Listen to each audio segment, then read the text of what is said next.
Hello everybody, today I'm going to be teaching you how to clean your records cheaply and effectively. This is a pretty easy process and it's very cheap, but the one thing that it does include is one of these. Now you don't need this, but let's say you maybe got one of these cleaning kits, these RCA disc washer cleaning kits at a music store, and you ran out of the D4 fluid but you want to keep cleaning your records. Well, you can still use this, and don't forget the brush. You can also use these to clean your styluses, by the way. But anyways, for the actual solution, you're going to start off with distilled water. Now, distilled water is important because it's very clean water.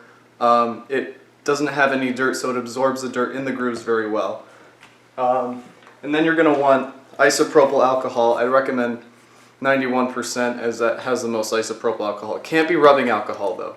It has to be isopropyl. And then just a drop of dish soap, okay? Now I know that sounds ludicrous, but at the end of the video I'm going to show you a test that I did from before and after. I cleaned the record, this record right here, the doors, good one. But anyways, you're going to want to put all of these ingredients. It's going to be 80% distilled water, 19.999% isopropyl alcohol, and then just a dash of dish soap. And you're going to get this. Okay? Now, that's not all. You're going to need a working sink and water, which I'm sure if you're watching this video you probably have. And then you're going to need 2 towels, or 1 big towel, but here's a towel right here. Just relatively soft, I guess. But 2 towels so you can sandwich the record in between.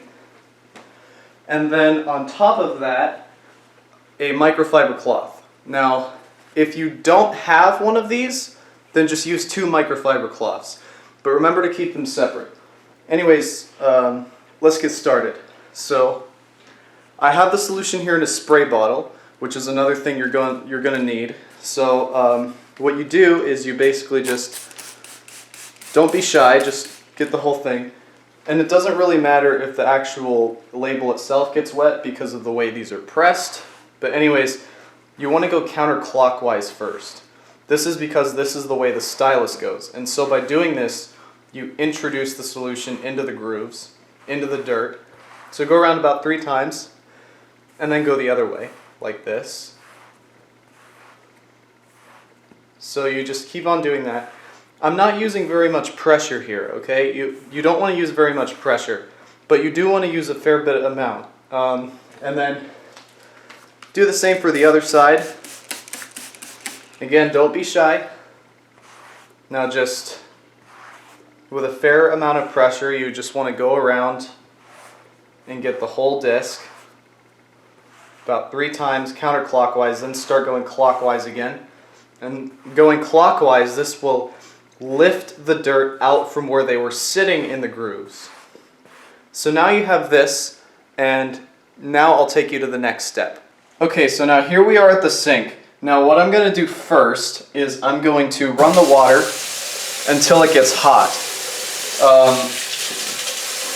So the water's hot now. Now I'm going to take the record, which is still wet from the solution that we put on it earlier, and I'm going to very gently rub water on it, like this, all around, and as you see the entire record gets wet, and that's what we want.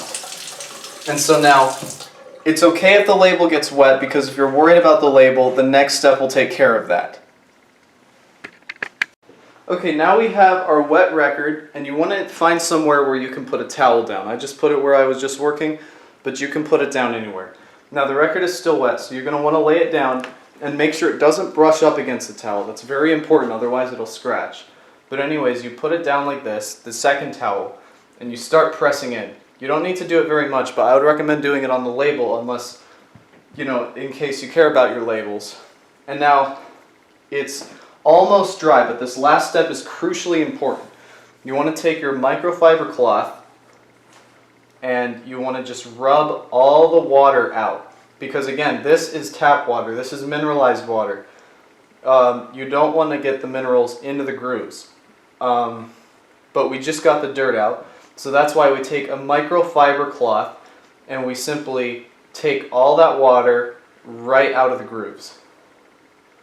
So we do that, and now we have a clean record. This is the end product, and so now we can do a before and after comparison. So I'm going to put this on the turntable and we get to hear what they sound like.